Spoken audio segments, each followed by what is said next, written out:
Hello, you're very welcome back to the Rossie Podcast in association with Shannonside FM. This week we're in Ballyleague at St Faithleach GA grounds to talk to Roscommon and St Faithleach forward Diarmuid Murtagh about his career so far, the year just gone, and what he hopes to achieve in the future.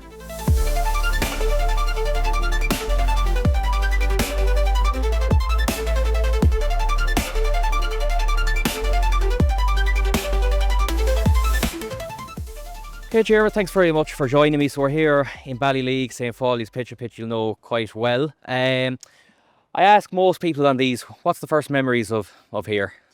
It's funny enough, my first memories of playing with Folias wouldn't actually be here. We had our old pitch just across the road there. There's actually an estate in it now, but this is actually, it's a new pitch, so my earliest memories playing with Folias wouldn't be here. I remember obviously the first senior championship match that was held here, but I wouldn't actually have been part of the panel at the time. But my earliest memories had actually playing in Folia's old pitch. And one thing that sticks out for me was the electrical telephone wires going across the pitch, that if you kick the ball high enough, the ball hit the wires and it just come down. So very fond memories of the old pitch, and still eager to make new memories on the new pitch. Yeah, because I tell you, it's a fine facility you have here. You have a couple of pitches. I think there's another pitch even behind the stand here as well. There's a lovely new stand. There's a clubhouse. There's, I think, even where you can have a few drinks up the top of the road there. So, in fairness to the committee and everyone involved in the club here, good work going on. Yeah, there is, and you can see there when we come up there, there's Michael Cleary, a very good club man. He's here working away on the pitch. Doesn't have to be here, but he's here himself.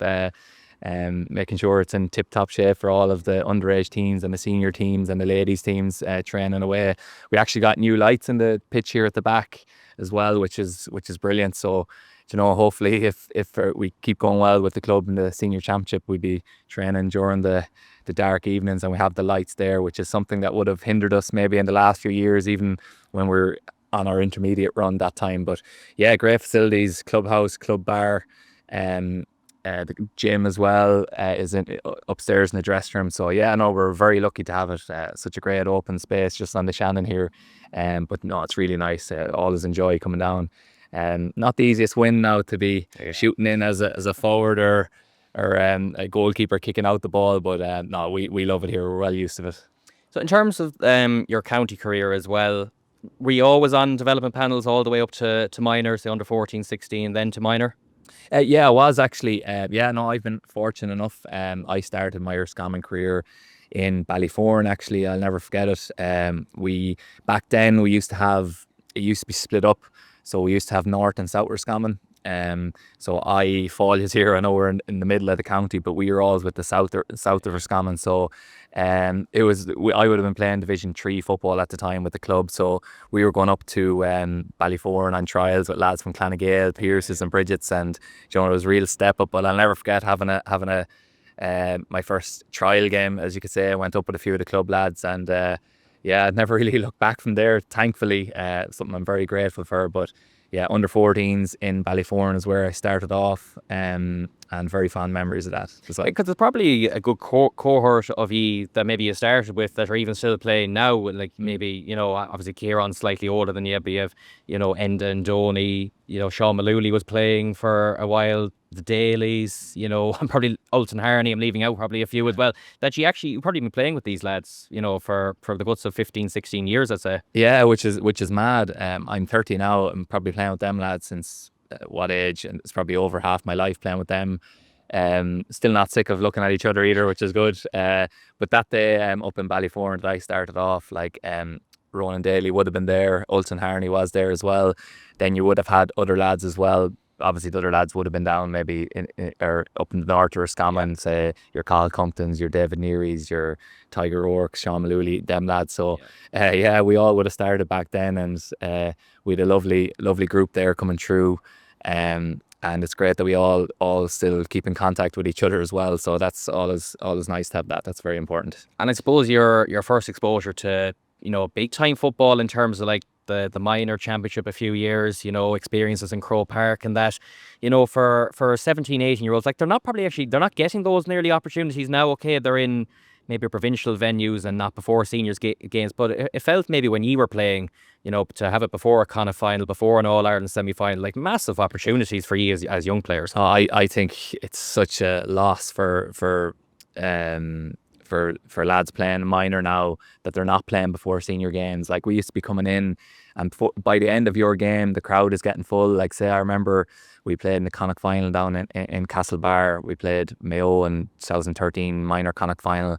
London were actually playing Mayo on the final after that, but the big Mayo crowd following that they had was in for the end of that game. It wasn't great for us because we were playing Mayo. And then even the year before in 2012, playing in the Hyde against Mayo in the Connacht final at minor. I think it was Sligo and Mayo in the Connacht final after us that day.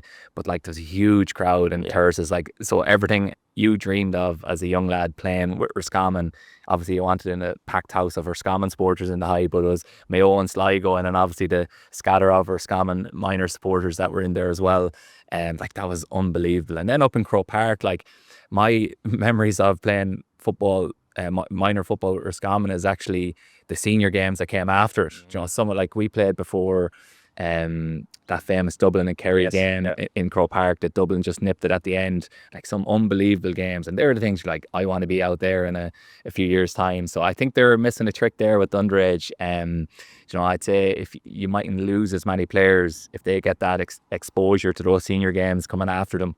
Yeah, because they're nearly highlighting pressure, I suppose, putting on these lads. Okay, it was minor when you were playing was under 18, is now under 17. And, maybe, the pressure of Croke Park and that. But, like, would a young player factor that in? I don't know. I think they'd be nearly fearless in a way. Yeah, fearless, and the excitement of that, like, something like you can't really explain. I'm lucky and fortunate enough I got that opportunity. But this thing, like, I think we were quoting people up too much, looking after them too much. Just let them off, let them play in Croke Park before a big game. Like, this, putting pressure on them, like, it's not, like, when it comes to football, there's absolutely no pressure with it, and we're lucky that we get the chance to go out and play. So and they're obviously happy doing it if they're there. So I just think, like, I even watch, like, say, Roscommon minors there, they're doing really well. And like, your carrot as a minor was to get to a provincial final, obviously win it, but you're in a quarter final after, and the possibility that could be in Croke Park was unbelievable. So I think they're just missing a carrot there, missing a trick with that one. Yeah, and even under 21, then you would have played in a final against Dublin, and like when you actually look back now on the players Dublin had in that team, Fenton, I think Mannion, Costello, I could go on. Was Kilkenny even not playing, but he could have been playing. I'm not even 100% sure. Like, that was an excellent Roscommon team against the players I mentioned earlier, but unfortunately for yourselves, he probably came up against a Dublin team that were ready to become the greatest team of all time. I know, little do we know at the time. And it's actually funny, that Dublin team, they struggled through the semi-final against Cavan that time. I remember we were watching it after, and they just about won it by a point. And so we were kind of next 2 weeks of training very confident that if we play our own game, that we'll be able to take care of them, which was no harm. Like, we felt like we were at that level. But if you do look back, I'd say if you calculated all the All-Irelands those players have, like, even Davy Byrne was playing that day, Niall Scully, John Small, there's any amount of them. Kieran Kilkenny was actually injured that year. Caffrey was playing as well. Eric Lowndes, Fenton was midfield, actually, who was one of their lesser known players at the time. Little we know what he was going to go on to do. And then they had an absolute team of them, and I think if you go on to calculate all their All-Irelands, I'd say it could be up on 100 All-Irelands, I'd say, senior titles. I'd say if you were to calculate them all, a lot of them probably have about 5 each, and it's probably about 20 of those players, so it wouldn't be too far off the 100 mark. But we're probably very unlucky. But at the time, we thought we were those players, so we weren't to realise what they were going to go on to do. Yeah, and around that time, I think 2014 was when you made your senior debut. Like, were you only 18 or 19 at that stage? So I would have had just turned 19 in January. So I probably would have made my senior debut at 18, maybe in a challenge games before Christmas, or even the FBD League at the time. But yeah, 2000, my debut was against Longford, actually, in the National League. It was the first game in Longford, so that was a big one for me, living on the border here as well. So I didn't start that game, came on, but a very proud moment for myself, my family, and Kieran made his debut that day actually as well. So it's something that we look back on fondly as well, is that game against Longford in the league. And maybe the first big exposure might have been, I think you came on against Mayo in the Hyde. You kicked a few points that day, and like, the thing is that Mayo team were prime for All Irelands. Like they were challenging for All Irelands at that stage. So probably, you know, you're throwing in as, you know, a 19-year-old. That's probably not really happening nowadays. I mean, I know yourself, maybe Enda was and came on that day as well. Donny would have been around.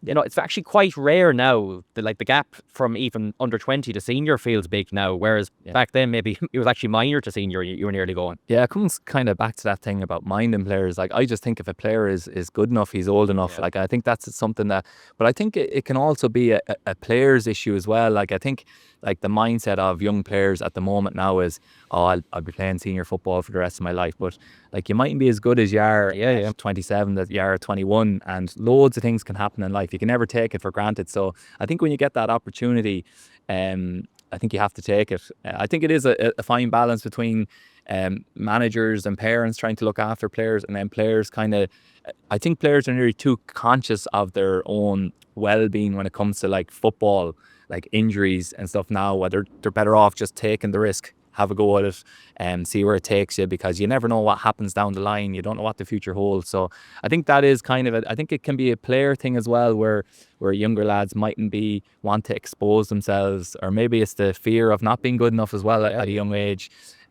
Whereas back then it was the be all and end all to just be on your senior team as early as possible. So I think it's a fine balance between mentors and players themselves and what they want. You know, I think a lot of players now want to go maybe and do a bit of travelling at a young age and then come back, but that's probably been encouraged from home as well. Look, the senior team will always be there when you come back, but it doesn't always work like that. So I think you're better off maybe doing it the other way and taking your opportunity when it comes. And in fairness, and I've said it in many interviews before, like John Evans would have brought you in, and like I've said as well, like I suppose John maybe isn't looked back on too fondly by, you know, he's probably forgotten about, but like he gave yourself your debut, and many of those under 21 players around there, you know, that transition period that probably set it up from maybe 15, 16 onwards, then like John put the groundwork in. Yeah, and it wasn't that easy for him, because Roscommon had a strong block of that 2006 minor team still there as well. And it wasn't it was us against them or anything like that. It's never the case with something like that. But you know, it wasn't easy for John to bring all of us in, because all those players were excellent players, like, you know, and they wanted to play. I suppose it was very good competition at the time. But like, John brought us from Division 3 to Division 2 to Division 1. Probably he gave us the first sniff of what it means to be playing at the highest level, and probably very unlucky in some of the games. Like if we beat Mayo that day, we would have been in a Connacht final. Who knows what would have happened then. And then the year after, in 2015, then we lost to Fermanagh. Sligo, yeah, that was a kind of a big shock. We didn't really play well in London, came home and lost to Sligo. And we were probably going better than Sligo at the time, say, in the league and stuff. But they still had a lot of very good experienced players. Adrian Maher and David Kelly, those lads. But then the championship loss against Fermanagh, he was probably unlucky that we didn't get through that, because all of a sudden then you can nearly find yourself in an All-Ireland quarter-final, and the outlook of the year looks different. There's such fine margins. But I'd always look back, obviously, on John very fondly. He's a great man, like who can ever question his commitment, driving 4.5 hours up to train us every night and trying to make us better people and players. So he'll always be look back and very positively in my frame of mind. And I know a lot of the players still speak highly of him. They'd only love to meet him if they met him again. So he's definitely appreciated amongst all of us. He gave us our opportunity, and a lot of us are still there, so we can only be grateful. So going into 16 then, Fergal O'Donnell comes back, and Kevin Mack stays with him. And again, it's a question probably many people ask, like, you're flying in the league, it seems like it's going great, you know, the expectations are nearly going through the roof as well. And then suddenly, I suppose, coming into championship, okay, there was probably a disappointing against the league with maybe, I think you lost to Mayo on the height. You got probably a bad beating against Kerry. Then New York happens. He just about get over that by a point. Like, I suppose it's an easy and hard one. What kind of just happened between, you know, the first 3 or 4 months then to the next 2 or 3 months after that? Yeah, it's a very difficult one to put it down to, and you wouldn't blame anyone for it. Probably I'd say a big thing might have been a lot of us were actually injured at the time. Nothing to do with the management team. Like, it's our own personal responsibility to look after our bodies. And then sort of them bodies started coming back. And next thing, all of a sudden, you might be playing different players, different team, and like say our New York team that started against New York was probably different to the team that played Mayo and that flooded Hyde. Remember, maybe the second last league game. So sometimes that change, and maybe say some of us who were coming back maybe weren't fit enough, even though we were playing. And there's such small little details. And the New York game didn't go as well. Like the Kerry game, like in fairness, like we lost to a very good Kerry team. You park it, you got hammered. Look, fair enough, that happens. It happens. All teams get beaten. Went to New York, didn't go the way we wanted to. Got over the line, came back and beat Leitrim convincingly, and then Sligo, we came back against them. It's funny, like it can be a different outlook if we kicked that last score against Galway in Pearse Stadium to win that Connacht title. The outlook on the year is very different. You don't end up playing Clare in Galway and losing that game. You're in a quarter-final against someone, who knows what happens then. It's funny, like just small little margins that can decide someone's future within football. But yeah, like at the like it wasn't where we wanted to go, and it like losing to Clare at that time was very disappointing. And that's no disrespect to Clare, like they deserved their victory that day, but it was disappointing to end the way it did, definitely. Yeah, and like you'll know from, I suppose, you're always remembered how you nearly exit the championship. Like the work you've done nearly in the league is always forgotten about, depending on how the championship goes, really.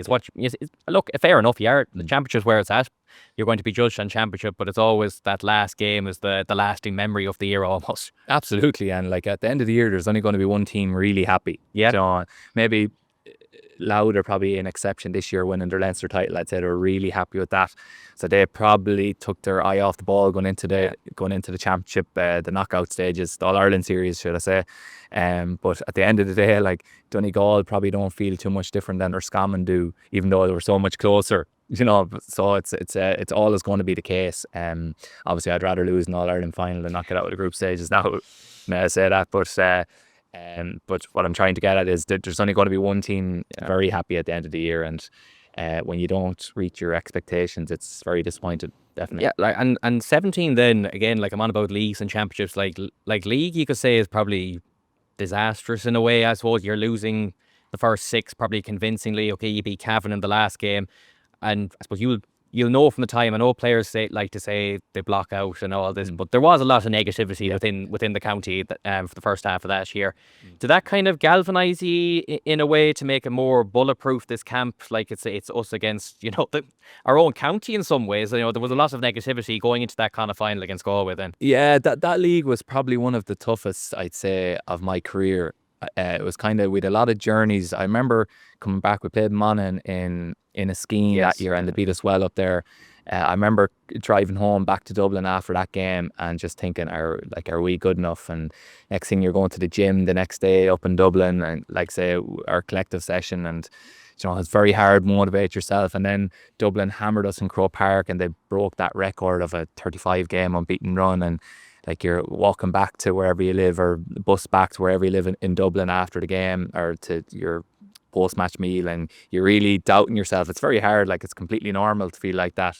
But then we knew we had back then it was crazy. We had like a 11-week gap between league and championship.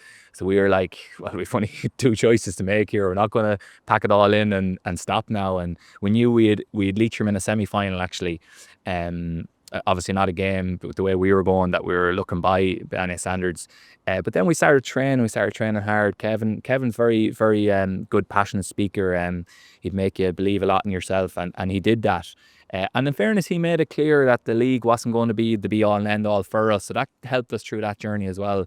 And then we knew if we got over Leitrim, but people kind of underestimated how well we played in that Leitrim game. Like we scored heavily. Yeah. Like everyone had a real good vibe about them and moving well. So we knew we were going into the Connacht final definitely as massive underdogs. And what have you got to lose then? Only to go for it, and we did, and it went well for us. But we've huge belief. And probably important for us was winning that last league game against Cavan. Yeah. So we kind of were able to block out the rest of the league then.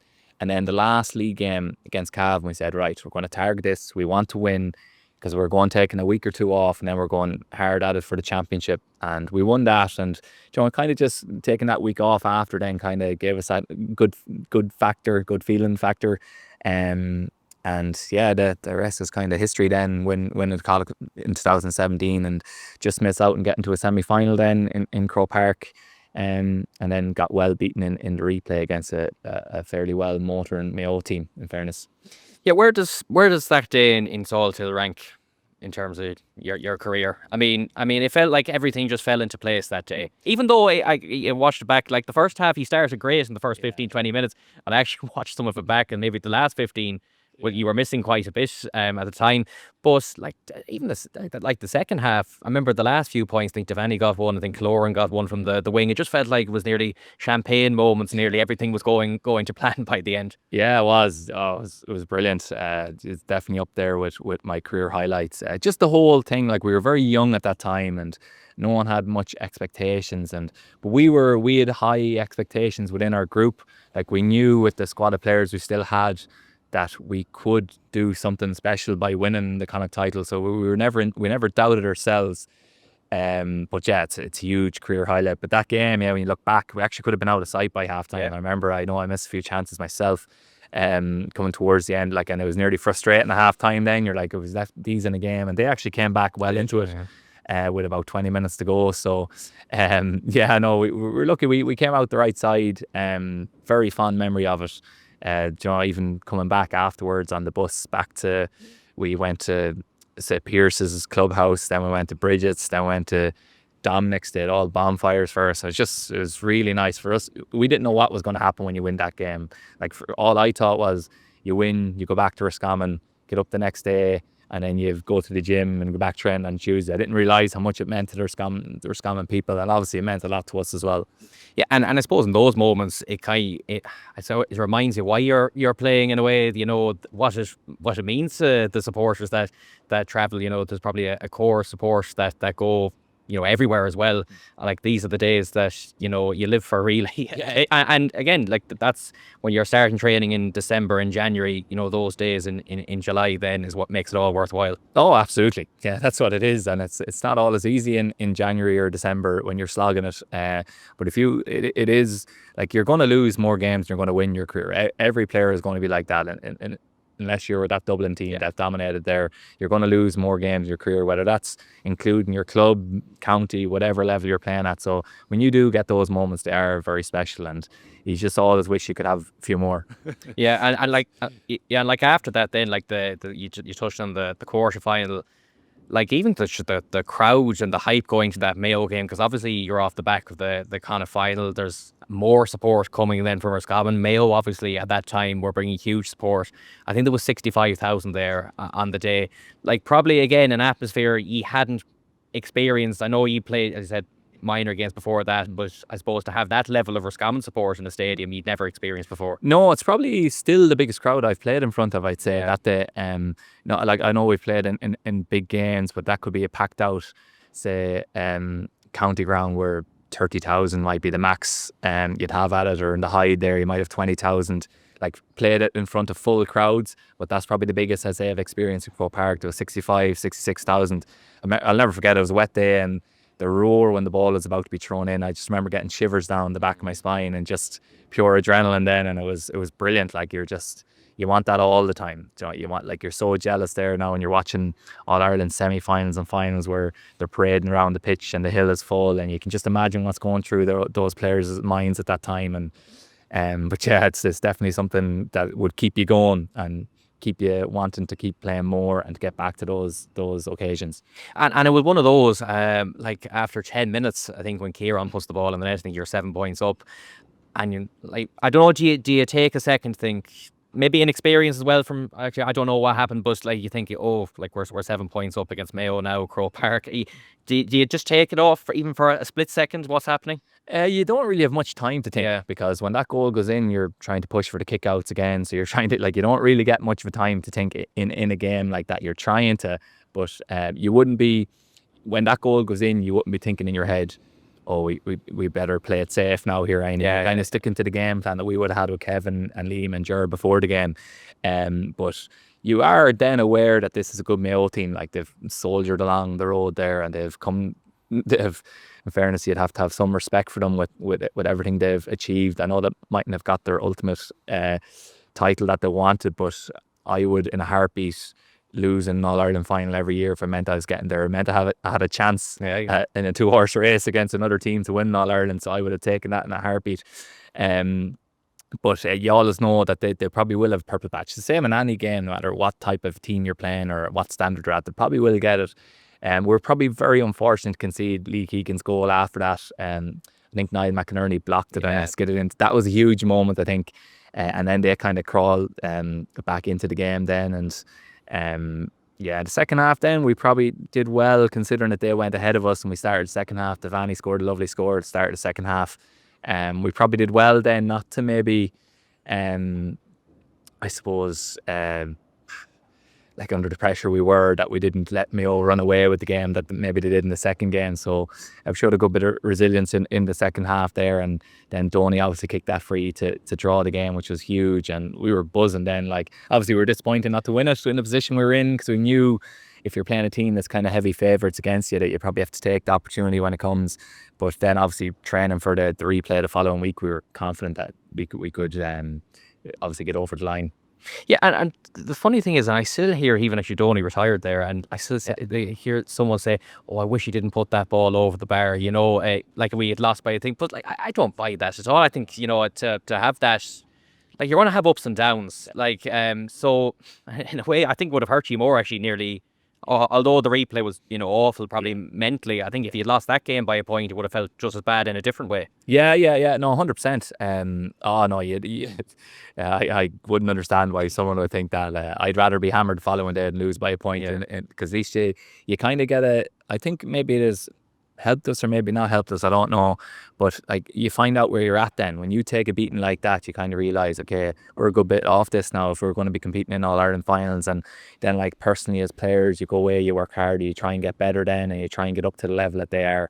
As I said, it hasn't really happened that way for us, but you're still aware of what it's going to take to get to that level, and it's not just one player, it has to be a 35 players going in that direction. Right, so 2019 then, another Connacht title, and it's probably one of those up and down years as well, because you started the year, I think you were coming back from, you know, a serious eye injury, and I think I was talking to you about this before as well. Like, were you ever fearing not being able to play again? Yeah, it was definitely a fear. I don't think, like, I never really. It's funny, like, when you get something like that and you're speaking to a doctor or an eye specialist after it, they never are going to say you're perfect or you can go and play there again. Because obviously, why would they? You know, because then if someone said that to me, I'd be holding them to the word then. But yeah, I was always afraid. I was afraid I'd never have the confidence to play again. I'd say probably that's the main thing. I remember coming back training with Roscommon. In fairness, Anthony Cunningham at the time was very, very good with me. You know, he never rushed me back in. It was all on my own time. And then I gradually started easing into contact. That was the hardest part. Like, you know, every time I took a bit of contact, I'd be closing the other eye to see if my vision was okay. And that could be during training, you know, when we were taking a water break or anything. So the biggest fear for me was not having the confidence to play again. And now maybe that's me being over dramatic, I don't know, but I would be very conscious of having my eyesight, you know, for everything, you know, like work, driving, like the amount of things that it could limit you to do. And so, no, it was a brilliant year then, the way it ended. I remember the final whistle going in the Connacht final, and it was just such a relief. And I was very proud of myself, maybe, for getting over that kind of barrier, and happy to contribute to the lads then. And so it was a good year. And like, probably unfortunate enough in the Super 8s. I think that year going into Tyrone, we played in the first game in Hyde. That was a big one. We targeted that game at home. We lost by 4. It was probably maybe a bigger defeat than a 4 points. A 4-point hammering is what people might say, but you know, I think we were level there at the start of the second half, and it was with the wind. That was a game probably with a bit of regret from, because we could have got through the group then if we got through that game, and we were always an uphill battle then playing Dublin then in the following game. So no, it was a fun year we look back on. And then after that, sure, COVID hit then. Yeah, Started next year. That probably set that group back a bit. You know, we were going well under Anthony, and with everything in the training, and then that hit, and it kind of was a big disruption, especially when, like, you know, during COVID, when there was restrictions, like, we've lads all over the country, whereas if you're a Dublin player, for example, or a Galway player, I know they might have similar things, but a lot of people are living in Galway, a lot of people are living in Dublin. So if you are to do something collective, it's easier to get there, like obviously at your social distance at the time. So they probably set the group back a bit, that COVID coming at the time. Yeah, I think 2021. Well, obviously with straight knockouts and the things here, I think it was Mayo. I think Galway the year after that. But you're touching on the Super 8s. It's 2019. I suppose maybe the disappointment is, now that was the equivalent of an All-Ireland quarter final, that you didn't get back there then until last year. Was it Armagh? I think was there. I know there wasn't quarterfinals in 2021. In fairness, but you know, probably a big gap. But you know, between being in the last 8. Yeah, no, there was. Yeah, you know, it's frustrating. And even the year gone by there after losing to Armagh last year, you're thinking you just want to be back up there, and maybe there's things you might do differently on the day when you get to that quarterfinal stage. So that was definitely very frustrating that we didn't get back there. It probably felt like in 23 maybe. It was 23. We lost Cork down in Cork. Yeah. I felt like I feel like we should have beaten Cork that day to get to a quarter final. That was very disappointing. Definitely. That was a year I thought we were unlucky to lose. Well, not unlucky. We didn't play well against Kildare, but I thought if we beat Cork that day, we would have been in a great position going into a quarter final in Croke Park the following week. Then.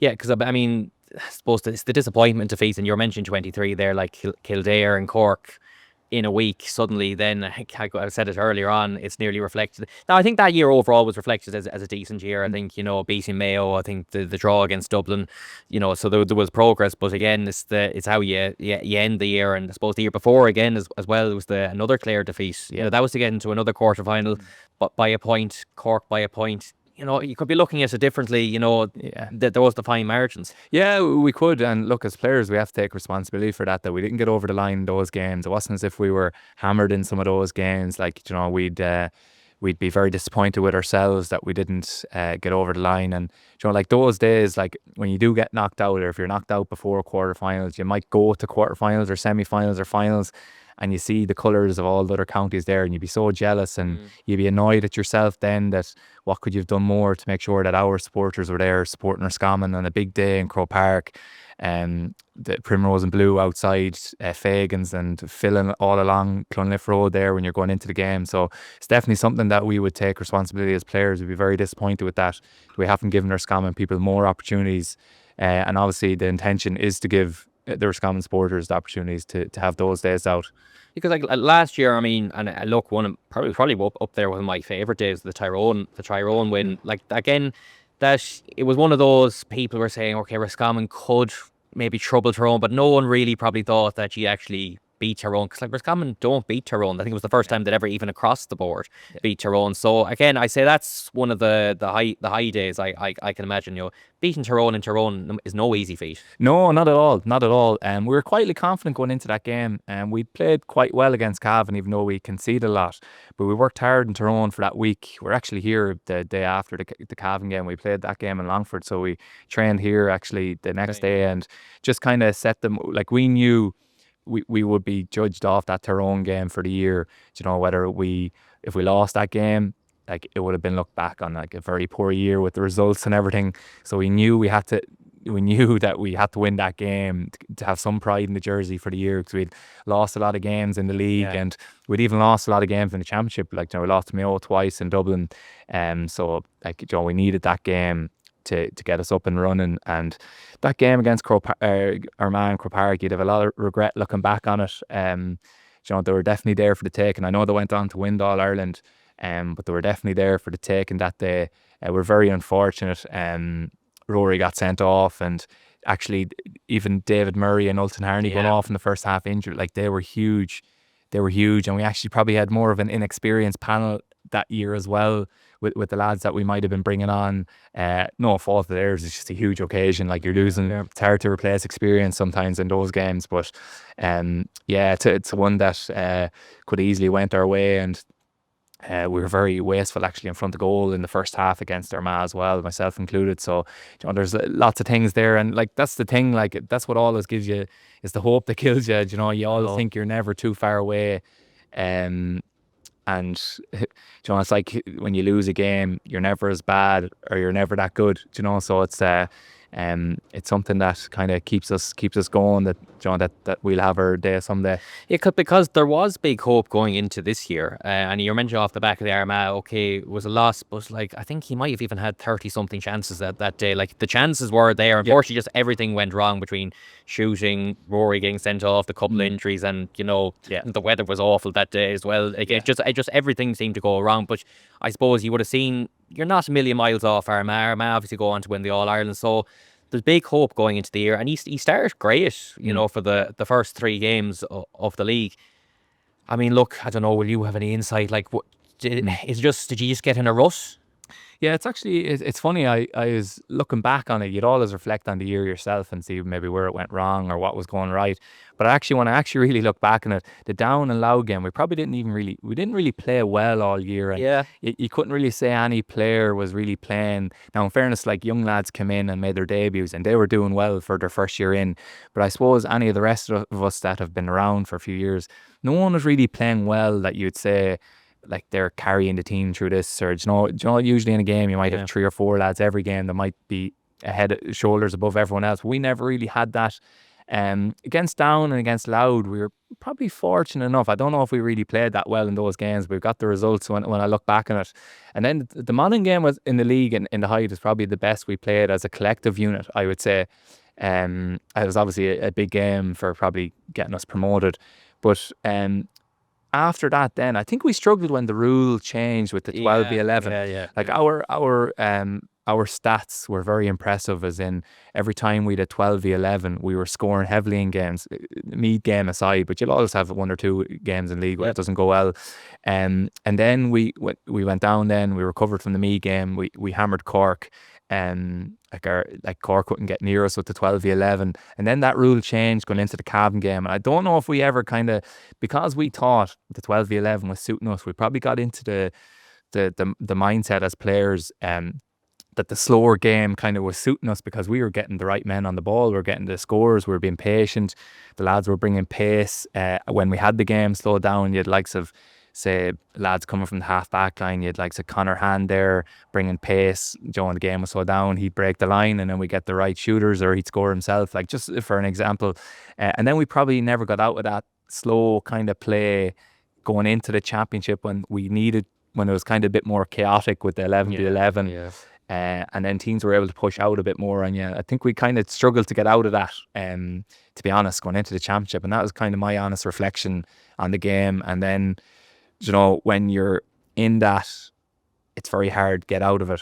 Like obviously we would have tried different things in games, and in fairness, like we were doing everything we could to be playing well. But I think overall, no one was really playing with an air of confidence that you need at that level to get your team into quarterfinals, semi-finals. If I'm being honest, that's probably it probably just felt like you were waiting for maybe just that one win. Never came. I think Meath was probably a game again that I think you're a point up with 10 minutes to go and you don't score again. I think for the rest of us, if you had beaten Meath, could be a different story. I think it just felt like nothing was going to happen at any stage. That you were in that bit of a rush, unfortunately. Yeah, it's funny. Like you beat Meath there, you probably end up beating Cork in Portland. Yeah, it is funny how football and the mind can work.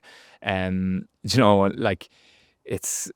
Yeah, this point is loose to me, definitely. And we see what they did as well, going into a semi-final again. You'd be very jealous of that.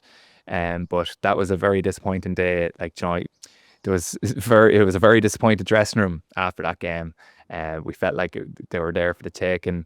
With the new rules, teams are going to get on top, and it could do a bit of damage, but you'll probably get your chance to do the same back. And like what had happened to us in a good bit of league, we'd had the wind in the second half and we'd kicked the 2-pointers and we missed them then against Meath, and then you're going to Cork there, and it's disappointing. You're after losing, and then you're going to Cork there and you need a win to finish third in the group, and you're disappointed with that. You want to be finishing second. Like we had planned after that Kerry game. We obviously went down to beat Kerry, but after Kerry we're thinking, no matter what happens, we need that prelim quarterfinal in the height. Yes. And we didn't get that, and that was disappointed.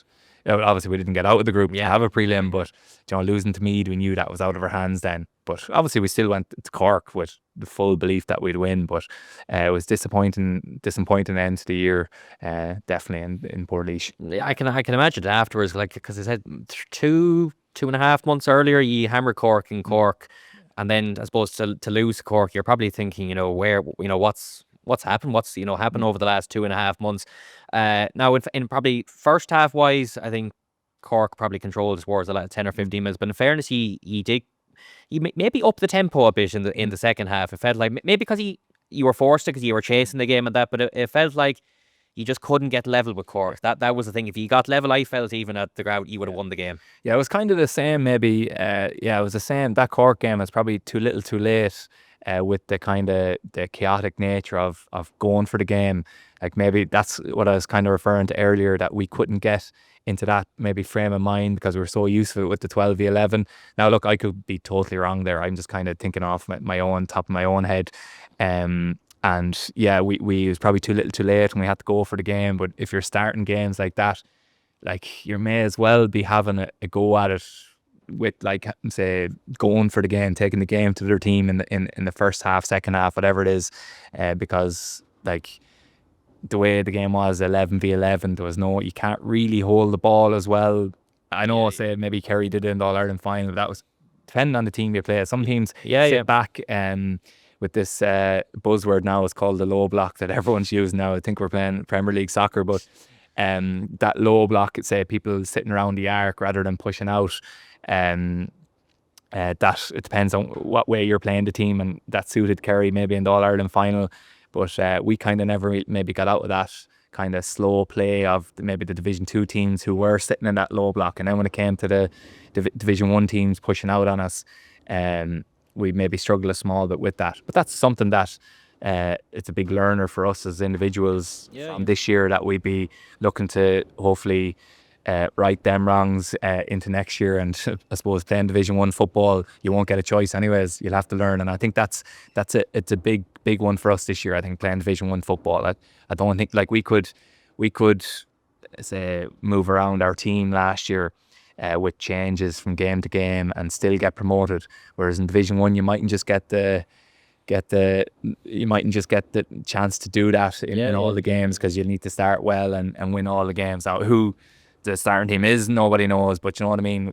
Last year we were able to change around and get a lot of players exposed to new rules and still get promoted.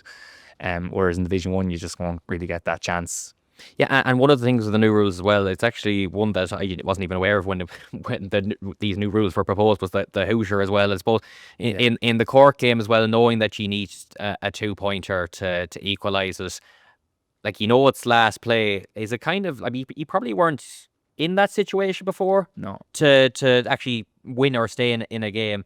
Now, I know you ended up taking the shot, but I suppose for players to getting used to the Hoosier, that this is it, like, do you reflect on even that? Could be it's knowing when to shoot as well. Do we hold it we could hold it for 5 minutes? Do we hold it? It's kind of, it's getting used to it as well. It's brand new. Yeah, no, it is. It's something we've worked on. Like, it is definitely something we've worked on. Like, when the Hooter comes, that there's no panic, that we can still keep the ball around the arc, to making sure that we get the best men to shoot. That day I took that responsibility. I'd never put that responsibility on someone else. Now, it's not a selfish thing, but as a forward, you'd feel like it's your job to be taking that shot. I'm not gonna, like, obviously if there's a better man at the 2-point arc, I didn't feel at the time there was someone maybe in a better shooting position at the time, because we did work it a small bit, whereas I felt I was in the middle of the goals, had a slight breeze, and I'd taken one just before that and the keeper had fisted it out for a 45, so I was confident that the second time around I'd get it. But you don't really want to shirk that responsibility to someone else if you feel like you're the best man in that position, and it's something I'd never do, and I'd hope I'd never do, because I'd have nearly bigger regret if I wasn't the one taking the shot as a forward. That's the way I would look at that. and it's no disrespect to anyone else that I don't think they could score, but I always feel if I'm playing on the pitch for Roscommon, that's my job, is to score. But yeah, it's obviously very disappointing that it didn't go the way I wanted. I actually slipped and your man blocked it at the time, which didn't help. But of course, if you to go back again, you might have worked it into the corner and bring it back out. There's so many things that you'd play, but at the time when you're taking the shot, you think it's the best thing for your team. But unfortunately, it didn't happen. And again, it's not a nice one to finish the year on. I was coming back with the club, then playing a few challenge games, and all you want is the same shot in the same position to go over the bar, and then you're over it. But disappointing, very disappointing. Yeah. So that's just the year gone. Looking ahead to next year, like in terms of your county career, I know Joe, and he's retired. You're not planning where you can give us an exclusive. You're not going anywhere as it stands, anyways. No, I definitely don't plan. But look, we're going to have a new manager, and a new manager might want to change things up. And like, what can you do if a fella rings you and says you're not part of my plans? You have no other choice. I need to sail into the sunset. But no, geez, I fully intend to be playing with Roscommon next year.